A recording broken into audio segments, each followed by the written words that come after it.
Hello दोस्तों, आज हम अपने रिएजेंट का 15th लेक्चर डिस्कस करने जा रहे हैं, जिसमें भाइयों आज एक और इम्पोर्टेंट टर्मिनोलॉजी को डिस्कस करेंगे।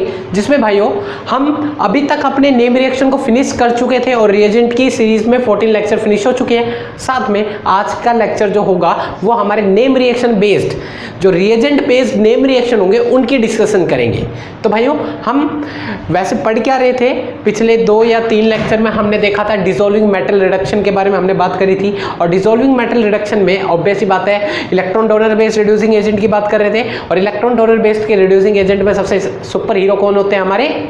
ऑब्वियस बात है मेटल्स होते हैं। और भाइयों मेटल्स में हमने 2 कैटेगरी पढ़ी थी, तो मेटल के साथ हमने सोलवेंट का यूज़ किया था। तो यहाँ पे पहले एक बार कैटेगराइज कर लेते हैं क्या हो रहा था, हमने क्या चीज़ पढ़ा।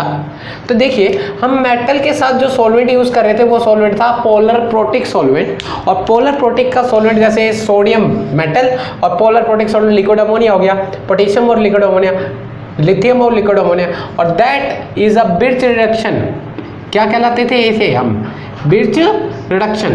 तो ये हमने बिर्च रिडक्शन करवाया था। और ऐसे ही अगर हम मेटल के साथ हम सॉल्वेंट जो ले रहे हैं वो पोलर अप्रोटिक सॉल्वेंट हो, अप्रोटिक सॉल्वेंट, जैसे मेटल हमने ले लिया एल्यूमिनियम, मैग्नीशियम, ठीक है, टाइटेनियम। और ये जो मेटल है उनके साथ हमने अप्रोटिक सॉल्वेंट जो जनरली आपको केस में दिखेगा दैट इज जाइलिन। तो ये मेटल और जाइलिन ले लिया और ये सारे आपके मेटल है विद अप्रोटिक सॉल्वेंट। और इस रिएक्शन से आपको जैसे ये metal with polar protic solvent से आपने बिर्च रिडक्शन, ऐसे ये metal with aprotic solvent that is क्या होगा? That is coupling reaction. भाइयों क्या भाइयों, यहाँ से कपलिंग रिएक्शन की बात करेंगे, कपलिंग होगी यहाँ पर, बहुत इंपॉर्टेंट बातें चलेगी, ठीक है भाइयों। तो आज के लेक्चर में हम ये देखने वाले मेटल विद सॉल्वेंट कैसा होना चाहिए आपका, अप्रोटिक सॉल्वेंट, और आपके अप्रोटिक सॉल्वेंट कॉम्बिनेशन ये होंगी और एक एक करके डिस्कस करेंगे, ठीक है भाइयों।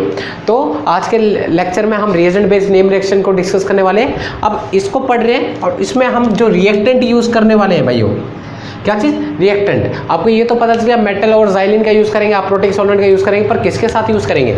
अगर आपके रिएजेंट अल्डिहाइड और कीटोन हुए और उसमें आपने सोडियम और जाइलिन डाल दिया, क्या? Sodium in the presence of aprotic solvent कौन सा डाल दिया? जाइलिन। और then that reaction is pinacol synthesis reaction. ये भाइयों कपलिंग रिएक्शन है, ये तीनों की तीनों कपलिंग रिएक्शन। तो ये भी कपल करके पिनाकोल सिंथेसिस, मतलब ये 1,2 डाइओल स्पीसीज की जनरेशन होती है। पिनाकोल क्या होते हैं? 1,2 डाइओल्स होते हैं, बताएंगे इनकी मैकेनिक्स भी करेंगे और प्रिपरेशन भी और शॉर्ट भी करेंगे। टेंशन ना ले, DU BHU MSc एंट्रेंस सारा कवर हो जाएगा, ठीक है भैया। तो आ जाते हैं, अगर हमने तो अभी आपने देखा अल्डिहाइड और कीटोन ले लोगे, उसमें ये डाल दोगे तो आपके पिनाकोल सिंथेसाइज होकर आपके सामने आ जाएंगे। ऐसे ही भाइयों अगर आप अल्डिहाइड और कीटोन ले लो और उसमें टाइटेनियम डाल दो मेटल और with the presence of xylene, वो रिएक्शन जो आपकी कहलाएगी that is McMurry coupling reaction. McMurry coupling reaction, ठीक है भाई, इसमें एल्कीन की फॉर्मेशन होती है। और अगर एस्टर ले लोगे और एस्टर में सोडियम और जाइलिन डाल दोगे दैट इज अस्लोइन कंडेंसेशन रिएक्शन। तो आपको क्लियरली दिख भी रहा होगा आई होप, तो कोई दिक्कत नहीं, मैं बोल दे रहा हूँ अस्लोइन कंडेंसेशन। तो एक एक करके इनके पीछे ये तीनों रिएजेंट बेस्ड नेम रिएक्शन है और ये जो नेम रिएक्शन की सीरीज में इनको मैं जोड़ दूंगा, ठीक है भाइयों। Reagent based name reaction, intermediate based name reaction, carbonyl compound based name reaction, और कुछ मिसलेनियस रह जाएंगे उनको पढ़ेंगे।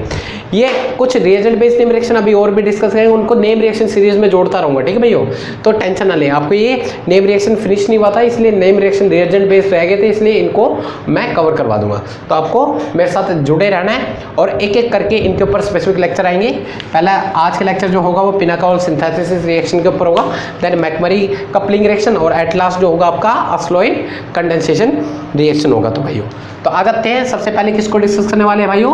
पिनाकोल सिंथेसिस रिएक्शन या 1,2 डाइओल सिंथेसिस रिएक्शन। तो आ जाते हैं एक एक करके इनको डिस्कस करते हैं। तो ये तो पता चल गया आपको डिसॉल्विंग मेटल रिडक्शन के बेस्ड ये नेम रिएक्शन है, electron donor based reducing agent है ये भाइयों।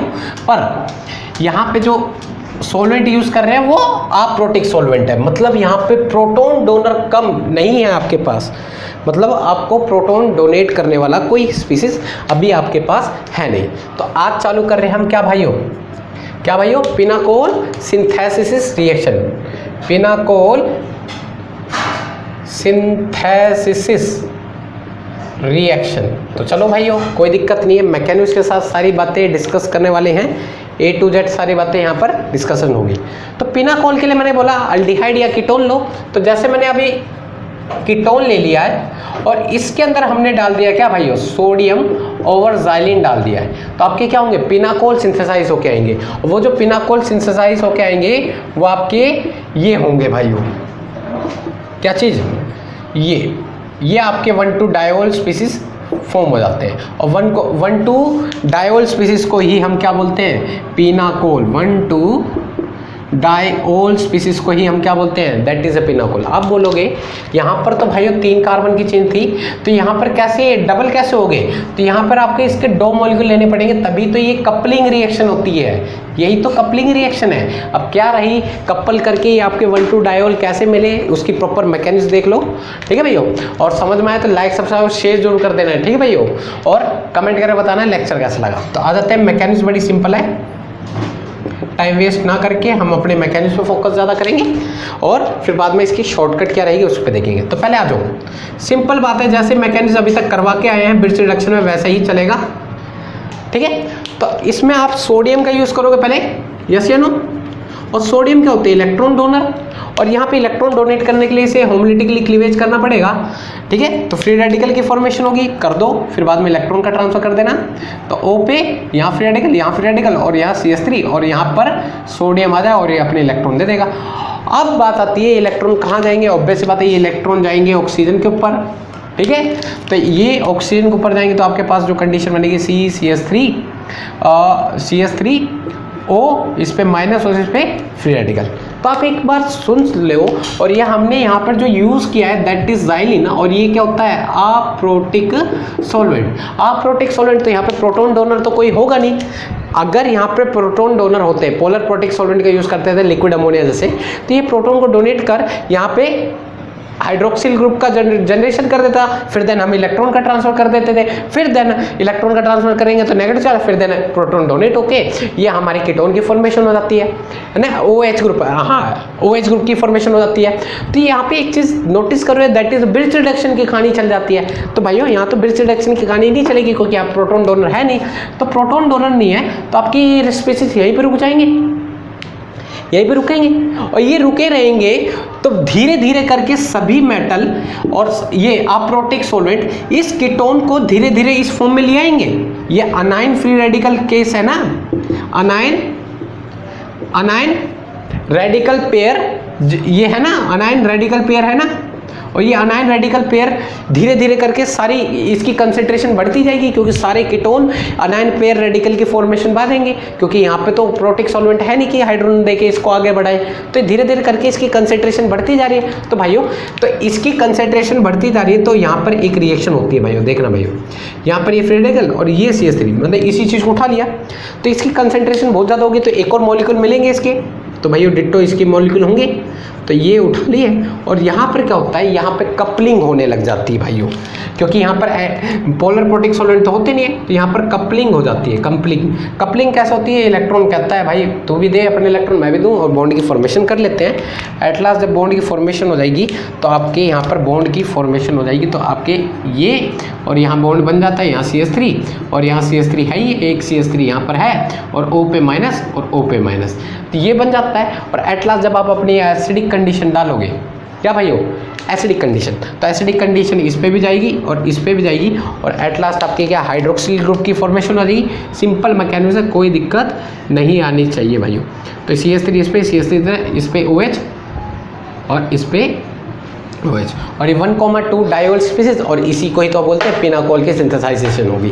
तो नोट कर ले, सिंपल मैकेनिज्म है, इतना याद रखना है। आप प्रोटिक सॉल्वेंट यूज हुए हैं इसलिए ये आगे रिएक्शन नहीं बढ़ती, ये इसकी कंसेंट्रेशन बढ़ती जाती है, और कंसेंट्रेशन बढ़ गई तो इसके दो या दो मोल कनेक्ट करके और आपके पिनाकोल सिंथेसाइज हो जाएंगे। तो ये बड़ी सिंपल मैकेनिज्म नोट कर ले, ठीक है।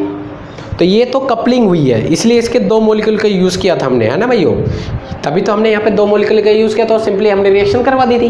तो नोट कर लो, ठीक है। तो ये धीरे धीरे करके सारे रेडिकल अनाइन पेयर को बढ़ते जाएंगे, कंसेंट्रेशन बढ़ जाएगी, इसलिए कपलिंग हो जाती है यहाँ पर। तो ये थी प्रॉपर मैकेनिज्म। एक और क्वेश्चन करते इसी की रिगार्डिंग, ठीक है भाइयों। तो ये क्लियर हो गया? आ जाओ। तो ये 3 स्टेप रिएक्शन थी, मैंने एक में ही बात समझा दी, बात तो वही पड़ी, चाहे स्टेप में समझो चाहे ऐसे समझो, ठीक है, समझने से मतलब है। देखिए भाइयों, क्वेश्चन करते हैं, जैसे आपके पास कीटोन इस तरीके से ले लिया और आपसे बोल दिया सोडियम ओवर ज़ाइलिन, तो आपको पता है सोडियम और ज़ाइलिन है, तो आपके यहाँ पर जो पिनाकोल की फॉर्मेशन होगी, दैट पिनाकोल इज ये बन के फॉर्म होंगे 1,2 डायोल स्पीसीज। तो इसकी 2 मोल ले लेने हैं। मैकेनिज्म क्या रहेगी वो देख लो, मैकेनिज्म बड़ी सिंपल रहेगी, इसी में करवा दे रहा हूँ। ये पहले होमोलिटिकली ब्रेक हो जाएगा, होमोलिटिकली जब ब्रेक हो जाएगा तो ये 5 मेंबर रिंग तो रहेगी, ऑक्सीजन पे फ्री रेडिकल, इस पे फ्री रेडिकल, और फिर देन सोडियम अपने इलेक्ट्रॉन देगा, वो इलेक्ट्रॉन इस पे चले जाएंगे, और जब इलेक्ट्रॉन देगा तो आपको पता है ऑक्सीजन माइनस चार्ज और इस पे फ्री रेडिकल, और ये धीरे धीरे अप्रोटिक सॉल्वेंट है, यहाँ पे कोई प्रोटॉन डोनर नहीं आते, ये यहीं पर रुके रहेगा, और धीरे धीरे के सारे कीटोन की कंसेंट्रेशन अनायन पेयर रेडिकल में कन्वर्ट होती रहेगी, मतलब कंसेंट्रेशन इसकी हाई होती रहेगी। तो इसीलिए इसके एक और मोल ले लिए हमने, क्या ले लिए, इसके एक और मोल ले लिए, और इसके रेडिकल ये बने होंगे। तो ऑब्वियस सी बात है, यहाँ पर ये क्या करेंगे, कपलिंग रिएक्शन को फॉलो कर देंगे, और कपलिंग रिएक्शन जब फॉलो कर देंगे देन आपके पास जो कंडीशन बनेगी वो कुछ इस तरीके से बन जाएगी भाइयों, ठीक है। यहाँ पे O पे माइनस और यहाँ पे भी O पे माइनस, और एट लास्ट हम एसिडिक कंडीशन देंगे, और एसिडिक कंडीशन देंगे तो यहाँ पे OH ग्रुप और यहाँ पे OH ग्रुप, मतलब 1,2 डायोल स्पीसीज फॉर्म हो जाएंगे। तो सिंपल है, एट लास्ट आपको क्या करना है, देखो आपको कीटोन दिए जाएंगे तो 2 मोल कीटोन दिखा के अल्कोहल की फॉर्मेशन कर देना, और एडजेसेंट पोजीशन में 1,2 डायोल की फॉर्मेशन कर देना, ठीक है। तो शॉर्टकटली बहुत कैसे हम अपने आंसर टैकल करें ये बिल्कुल ठीक है। मैकेनिज्म के थ्रू जाना चाहते हो, मैकेनिज्म के थ्रू चले जाओ, ठीक है भाई। मैकेनिज्म बड़ी सिंपल है। तो पिनाकोल, अगर ये पिनाकोल सिंथेसाइज हो जाए, और अगर पिनाकोल सिंथेसाइज होने के बाद इसमें H2SO4 डाल दे, तो that is reaction intermediate based name reaction हो जाएगी आपकी पिनाकोल पिनाकोलोन रीअरेंजमेंट रिएक्शन। तो कीटोन की फॉर्मेशन हो जाएगी आगे जाके, है ना, पिनाकोलोन बनेंगे। तो देखिए भाइयों, शॉर्टकटली हम अपने एग्जाम कैसे टैकल करेंगे वो भी बता दिया मैंने, और कैसे हम आगे मैकेनिक्स के थ्रू चलेंगे वो भी बता दिए। और एक और क्वेश्चन करते हैं, जैसे आपके पास इंट्रामोलिकुलर ही कुछ काम हो जाए, इंट्रामोलिकुलर। तो ये 2 कीटोन ले लिए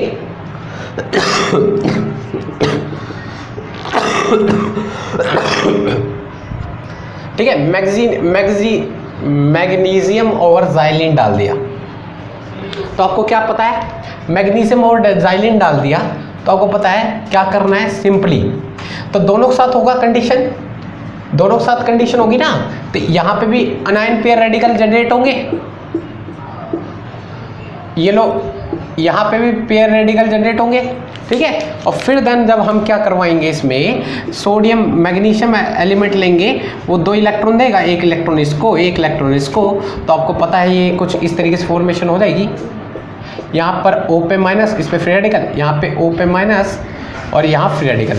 अब क्या होने वाला है देखना भाइयों, ये अपने फ्री रेडिकल ऐसे उतारता है, इंट्रामोलिकुलर रिएक्शन हो जाती है, और इंट्रामोलिकुलर जब रिएक्शन होगी तो देन आपके पास जो कंडीशन बनेगी वो कुछ इस तरीके से बनेगी। देखना यहाँ पर ये बॉन्ड फॉर्म हो जाएगा, और यहाँ पर O पे माइनस और यहाँ पे O पे माइनस, और एट लास्ट हम एसिडिक कंडीशन दे देंगे तो 1,2 डायोल स्पीसीज फॉर्म हो जाएगी, 1,2 डायोल स्पीसीज फॉर्म हो जाएगी भाइयों, बिल्कुल होगी। यहाँ पे भी OH बन जाएंगे और यहाँ पे भी OH बन जाएंगे, तो एट लास्ट जो आपका प्रोडक्ट फॉर्म हुआ वो भाइयों इस तरीके से आपके सामने आ जाएगा।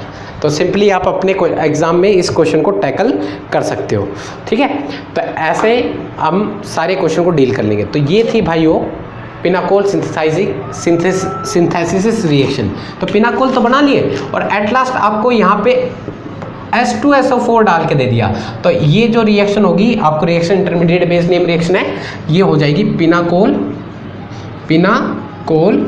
पिनाकोलोन रीअरेंजमेंट रिएक्शन। तो भाइयों इसके अगले स्टेप को पढ़ने के लिए तो आपको रिएजेंट बेस्ड नेम रिएक्शन और reaction intermediate based name reaction पढ़नी पड़ेगी, that is pinacol pinacolone rearrangement reaction. तो इसे नोट कर लें, और जिसको समझना है पिनाकोल पिनाकोलोन रीअरेंजमेंट रिएक्शन और एग्जाम में कुछ अच्छे स्कोर करना है तो भाई ये तो पढ़नी पड़ेगी, क्योंकि आपको पिनाकोल फॉर्मेशन के लिए भी दे देगा और साथ में रिएक्शन करवाने के लिए दे देगा, तो आपको इतना तो करना ही पड़ेगा। तो इसलिए आप वो पिनाकोल पिनाकोलोन रीअरेंजमेंट रिएक्शन जरूर नेम रिएक्शन की सीरीज में जाकर जरूर देखना, नहीं तो रिएक्शन इंटरमीडिएट पे सर्च मार लेना, आपके आ जाएंगे। ठीक है भाइयों, तो आज का लेक्चर इतना काफ़ी, समझ में आया तो लाइक सब्सक्राइब और शेयर जरूर कर दें। ठीक है भाइयों।